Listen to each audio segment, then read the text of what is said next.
everyone, it's me again. My name is Hoàng Phúc and I'm 9 years old. Today we are going to read our book, Mr. Gum and the Cherry Tree by Andy Stanton, illustrated by David Tarsiman. You are a bad man, Mr. Gum. Mr. Gum and the Biscuit Billionaire. Mr. Gum and the Goblins. Mr. Gum and the Powerful Crystals. Mr. Gum and the Dancing Bear. And what's for dinner, Mr. Gum?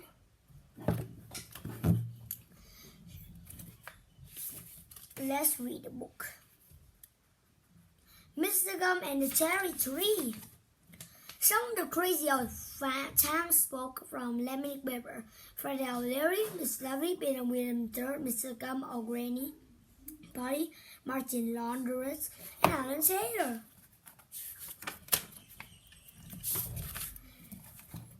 Let's see how much chapter we have to read. This is quite long. 16 whatsoever. Let's go. Spring fever. Yes, no, maybe what? Hello. The whole squeak mentally mess began on a day of innocence. A day so sweet and purr. A day so splendid, superb, and magnificent. It could only be the first day of spring. Ah, spring, or as it is called in France, Le Point. It is a brilliant season, definitely in the top 5. And what is a fresh, special spring morning? It was in the town of Lemon River, my friends. The sun was shining, the birds were playing, quiet in the treetops, and the grass was sort of just laying there, letting people walk all over it. It was a glorious, give me glorious, start of the stories sort of a spring morning. And as you can imagine with your tiny little brains, everyone was looking forward to it like Roscoe. I'm looking forward to it like Roscoe, said Jonathan Rebels, the fastest man in town. I think I will celebrate by eating not 1, not 2, but 8 hot cross buns. I'm looking forward to it like Roscoe, said Martin Laundress, who ran the laundress. I think I will celebrate by splitting on not 1, not 2, but all 8 of Jonathan's hot cross buns. I'm looking forward to it like Roscoe, said little girl called Peter. I think I will read my favorite children's book. Biffy the Worm gets arrested by accidentally murdering everyone in Canada. It's unpardonable. But just as everyone was about to settle down in the beautiful spring mornings of eating, spitting, reading, a terror swing was here. It was old Granny, the oldest woman in Lemon River. She was running up the high street and she was shrieking at the top of the voice. Zaya, the old ways are back! Cried old Granny as she hanged it up the street, her petticoats on a billow. The old ways are back! They're shouting, man. They're shouting. We need to shout. Oh dear, said Jonathan Rebels, shaking his big fat head. Big fat sadly. She's been at the Sari again. Lies, protested old Granny, taking a quick sip of sherry from the bottle she always kept in her hand. But I never trust the stuff. But listen, the old ways are back, I tell you. Well, by now, quite a large crowd had gathered, and amongst them were 2 leaders you may know quite well. One was Fred O'Leary, a marvelous old fellow who knew the secrets of time and space. And the other party, the hardest 9 years old you could ever hope to meet. She was brave and true, like a hero you do, and she had everything she needed in life. A face, a couple of elbows, and a pocket full of felt pants, and hardly any of them had even run out.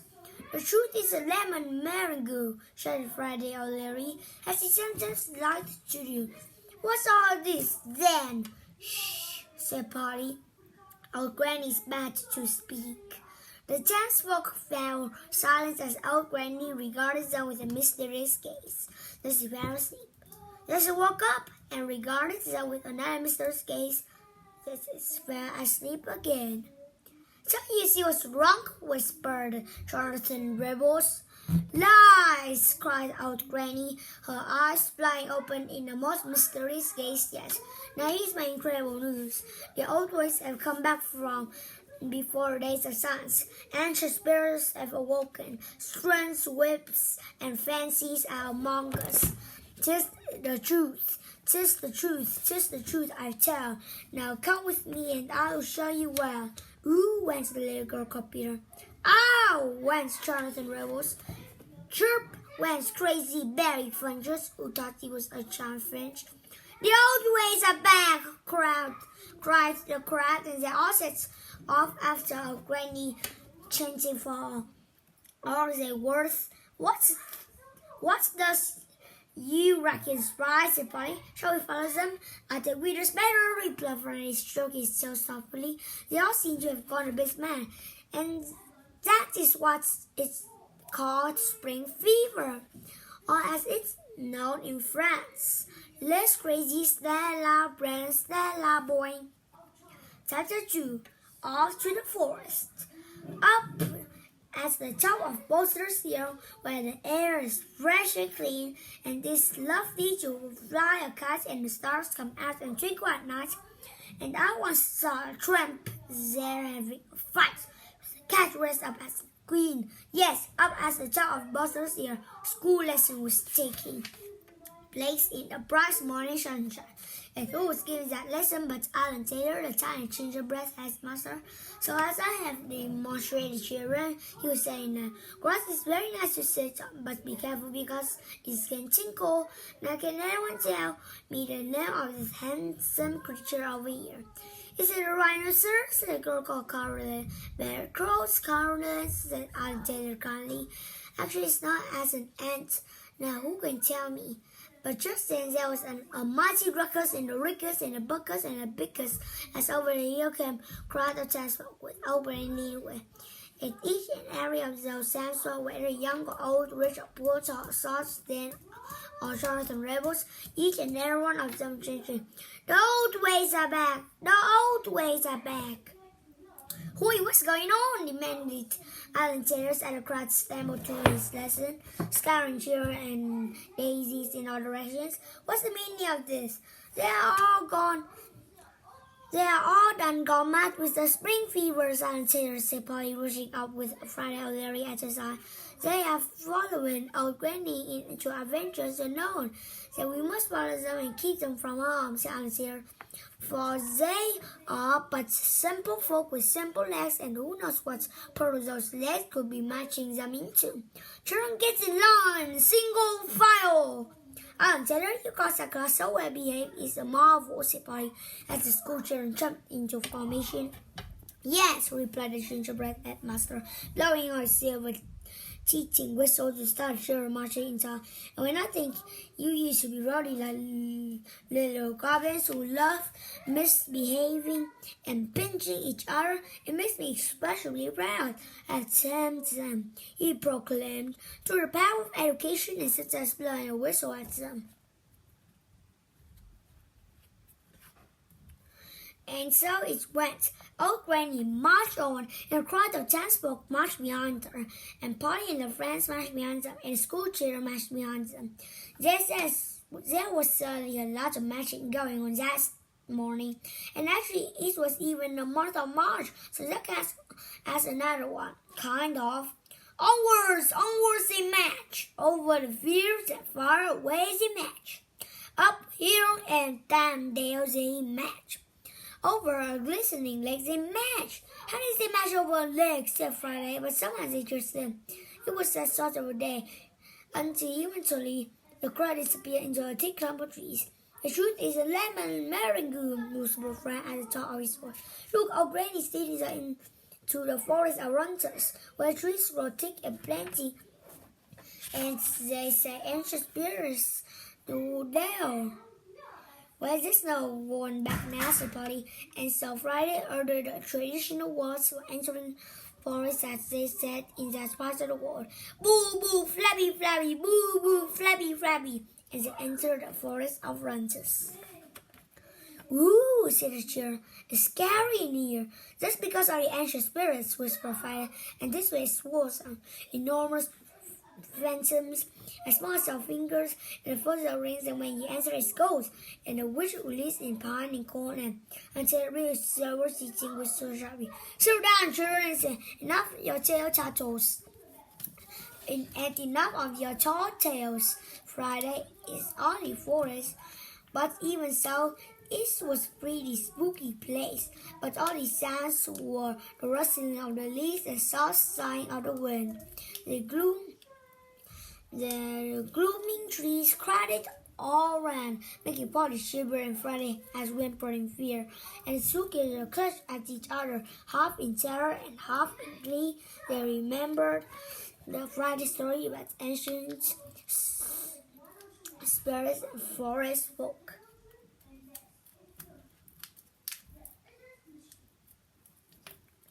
This is crunchy. Deeper they went in the forest, this is the sounds of the forest. Whoosh, whoosh. Sounds. The woodpeckers pecked and the woodpeckers didn't. A ladybird sang a mournful song on a guitar. Dandelion chased a dandy zebra through the undergrowth, and the path before them twisted, turned to the path before them twisted and turned to the haunting trees like some sort of big curly super finger beckoning, becoming them on. At last they rounded a bend and came to an archway formed by two low branches. Two low branches all covered in roses, and made those curving branches to Old Granny in a crowd as solemn as calculation. Here we are, whispered Old Granny, and the leaves and trees seemed to whisper it back. Here we are, here we are, here we are, here we are. Our journey's at the end, she whispered, and the leaves and trees seemed to whisper it back. At an end, my legs are scoping Martin Laundress, and the leaves and trees seem to whisper back. Stuck up plenty, no one cares about your stupid leg. You cry, baby, you cry, baby, cry, baby. This is where it all happens, said Old Granny. What's the leaves and trees that shut down? This is where I hear them. Yet who was the little girl computer? Old Granny already stuck to the fiery ash. Follow me, she cried, follow me and see yourselves. Who went through the arch? Who went through the arch that morning? First was Old Granny, then Marty Laundress, then a little girl called Peter, a little boy called Rita, and a baby called Elsie Wawa. Then a really star boy called Harry Extreme Marty. Then Tarlock runs Rico with Greasy Eye Ian and the Post Monkey. Philip the Horror. And then Jonathan Rivers, who got stuck in the archway and has quickly got died for 10 minutes until he is fast enough way to squeeze through. Then came David Casserole, the town mayor, followed by Charlie Rich Casserole, his beautiful wife, and Frank Casserole, his beautiful husband.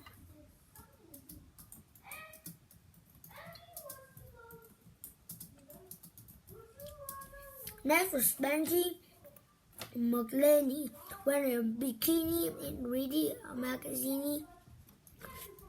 After him came Pamela,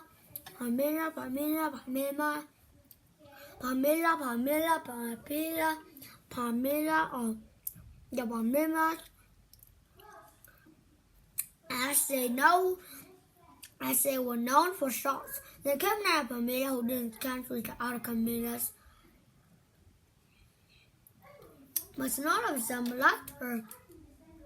They came a superior called the Yellow Worker, who caught screamers by crawling along the ground rest as a banana shouting at them. After him came an illusionist called the Prince of Illusions, and after him came the Prince of Illusions again. Ha, said the Prince of Illusions. The first time I went to the arch, and it was just an illusion. Then came a few other people I can't be bothered to tell you about. Then a couple more, and then a couple more after them came heroes. Polly Friday annotated along with his class, the giggling school children. And finally came Crazy Berry Funches. Tweet, tweet.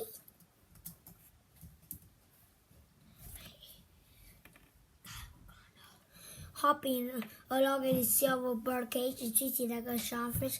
Tweet, tweet, tweet. said the reflections. Tweet, tweet, wait for me, wait for me. Chapter 4. Who didn't go to the arch? Everyone else in the world, and also the Prince of Illusion's house. The Prince of Illusion's second time I went to the arch, it was another illusion. I haven't gone to the arch at all, and I never will. Goodbye. Whoa, it's quite short. As you look at the content, yeah, this is not really long yet. Chapter 5. Ooh, said everyone as they stepped to the arch. That is nice.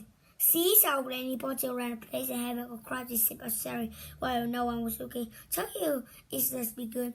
And it was already had made a chance for the forest scary, which is like the rest of the forest. Only not quite so star with trees. It's beautiful, said Jonathan Rebels. It's wonderful, breathed the little girl called Peter. So what's for angelic growth be this? Where's the time has stood still for many hundreds of years. Man has seldom roamed, marveled one of the Palmilas, not Pamela or Pamela or Pamela or Pamela or Pamela or Pamela or Pamela or Pamela or Palima, but Pamela. Indeed, the air felt magical. It was easy to believe the old ways were still at work in that place. The grass was softly in the breeze like the air of long ago princesses. Sparkling blue stream bubbled tinkled over moss-covered rocks as if to say, if you get thirsty, I will be there for you, with my sparkling water so wild and true. But if you would drink from me, here's my warning. Freeze the wee in me early this morning. An ancient stone statue of a goat stood crookedly in the grass, half grown over with ivy and hawsweed. And there was a bush, not just a bush, but a nice bush. But by far the biggest spot so in that clearing was the cherry tree. It was shining, flaming, phoenix among cherry trees, its sturdy trunk ready proudly for heavens. Its branches flung themselves far and wide like rejoicing priests who just discovered God either in his garage, and among its rich green leaves dangled hundreds of plump red cherries, fat and ripe and bursting with juicy secrets. Yes, said old Granny told the mesmerized Santa. This is where it all happened. This is where I hear them. But even as he saw, a stranger suddenly rose out of nowhere, showering the day's calm like a rusty trampoline and shaking every single leaf in that place. That is where? Well done, you stinky old woman, said boys. You let them hear, like I commanded. Sam, cried old Granny, falling to her knees, base of tree wrapping her around the trunk. Oh, Grace, why I could do anything for you. Suddenly, Chancellor realized something amazing. The voice came from the cherry tree itself, exclaimed Jonathan Rebels. Shoo! Cried the little girl called Peter. Exactly, said old Granny triumphantly. That's what I have been saying all along. The old ways are back. That's right, cried the voice, and leaves on cherry tree rustled. Course, guess who I'm flipping well and Batman surprised. No, you tired, cried the boy. Shoot at these and branches on the cherry tree. Even more wide. Ha! I am the mighty Runters, king of the woodland spirits. I come back from them olden days. What's lost in the midst of time? I come back to rule over you all. Oh, great Runters, cried the crown, dropping their knees to the scarlet earth around the valley, saying, we have ear, in legion and rhyme. Tell us how we may serve you, oh great one. Right, yeah, the boys. First up, I'm absolutely sorry. You there, or the big ones, go and get me some snack turfs.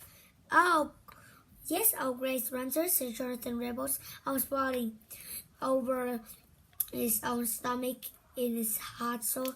Oh, and you stupid mayor, said the boys. Give some expresses to what you are. Yes, oh great Runters, day with Cousin pulling up his Italian loafers and flings them over to him. And you, the little boy with ugly face, go and find me. But Polly, hold on just 1 minute. She steps in the center of the time for the river fall. I bet you all the money in the world plus some transfer. What I got free with comics. I bet you anything is Mr. Gum in that tree. Mr. Gum murdered the crowd in dismay. What's that order? Yes, but Mr. Gum with his nasty old beard and his fierce old eyes. His ass was hardly even fits his pointy old head. Shut up, you meddling little girl, said the boss in street. Only finally runs us, and what more I can prove or be out here. Get me old Paul from the olden days. And there kept rustling in the bushes. But I guess I said pot something said never seen. But all he heard about in the lectures though, it was amazing beast was at the man. And the body of stinking great horse. Nay, said Crutches. Me is galloping bear, and I'm flipping sensual. Or the old say, nay, nay, nay, nay, nay, nay, nay, nay. Yeah, I know it's just pretend. There's no real that thing, I promise. It's not real. Oh, galloping bear, said what's the truth? Stop your lying and get on with, or I will kick your blind jaw off. Oh yeah, sorry, Runter, said galloping bear. Now listen up, you lot, he told astonished Chancellor. Back in the olden days where Runters ruled, it was brilliant. And on Thursdays, or in church all days, there was no work, there was no school, there was nothing boring at all. It was just very lazy, I tell ya. Hooray, said Pratt. And your luck and continue amazing centaur. Course Runters is back to make some old and happy again. Hooray, said Pratt. See you later, said Captain Bear. Nay, 4 legs good, 2 legs bad. Moo, roar, nay. And with that disappeared in tributaries. Hooray, said Pratt. But the response was just hooray in any old thing. Right, said the boss in the tree. You hear that was old to be just sad. Now get down on your knees and tell me who's the boss. Runcho, said the crowd, falling to their knees. What's that? I can't hear you. Runcho, said the crowd. Runcho, prize. What are you gonna do, said Patty? The whole size falling prize. But Patty will never pay no attention. He was standing his name was rest, chasing all his words. Our brass here done being treated as well as somebody said, and you enjoy yourself if possible. Runters. The chants grew like bar seeds as well in the ground, and we get as angry supply with a gun. Runters! It ran out the bird song. Each ran as the tinkling of the stream. It's ran as everything. I said it's ran as everything. Oh no, somebody. The Susan is a teacher. Blows a teaching whistle at the blow. It's like a wrong ever. Sorry, blues. Teacher whistle, but of course the teacher ran it as even. They this year is the children who have care. They turning water salt and chair. I hardly know them anymore. Come on, A.T. Come on, Alan Taylor. There's nothing we can do about it now. We better escape before we go insane. And so, there's a place and no one even bothered to say goodbye for time for Lemonade Bell was lost to the chance and wild ways of woods. Chapter 6. And Taylor gets the pets. Wowie, and the bottle of glum, said Aunt Taylor, as he and Polly trudged forlornly through the forest, the ground screeching beneath their feet. I've lost all my school children. I must be the worst headmaster in the world. Don't be talking nonsense. You just the little superstar, said Polly sentimentally. It's not just all they all run off like that. Oh, but it is. Boy, answered, throwing to the poor spot and patting earth with his little brown fist. I'm a useless teacher. I can't do anything right.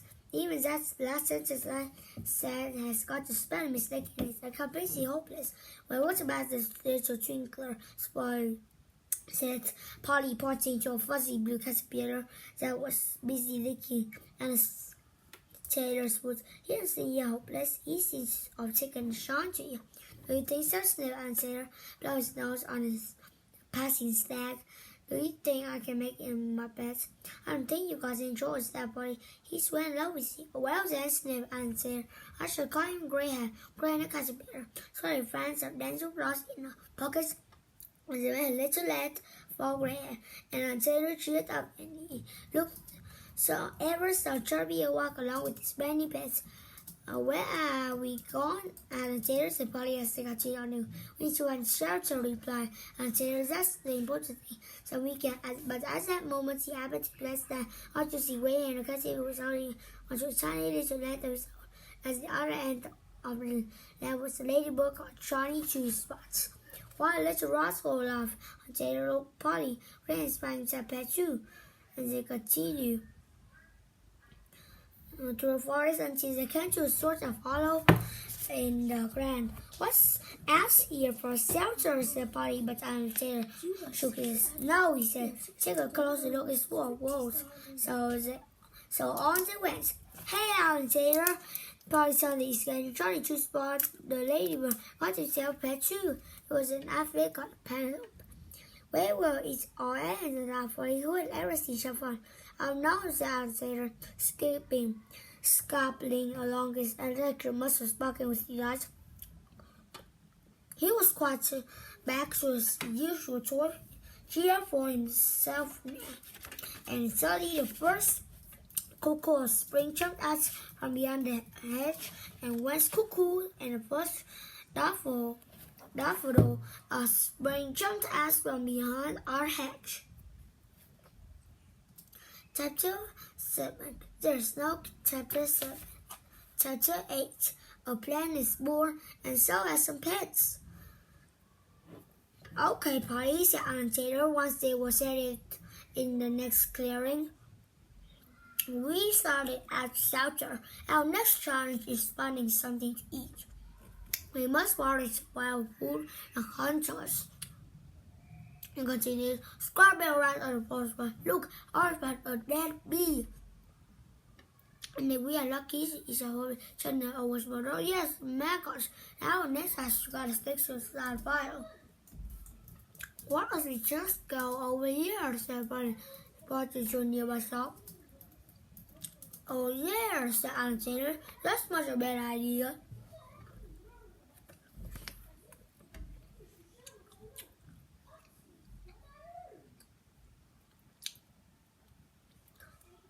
Squirrel, McWhirl's General Store and Delicatessen, Food News,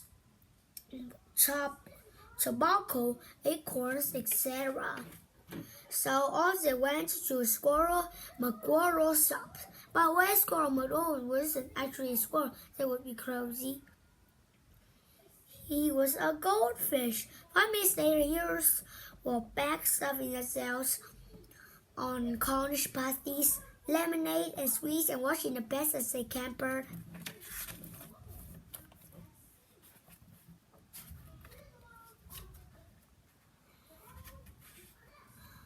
The hero gets closest, runs. The hero gets closer than ever, runs.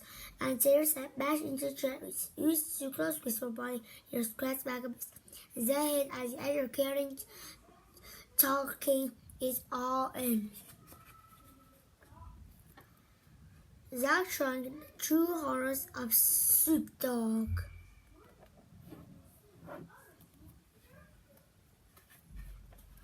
Lonely, smiley seashells and lollipops, and all of them lollipops will have sad faces on and taste bitter as theirs, and hardly no one will ever came into my shop, and there I would sit all day sighing and looking at the window over the rainy beach. looking at the sea and thinking about a little place called Lemnic Beber, what I was doing. So we've read quite long, everyone. I think we can stop here. So goodbye, I'll see you later.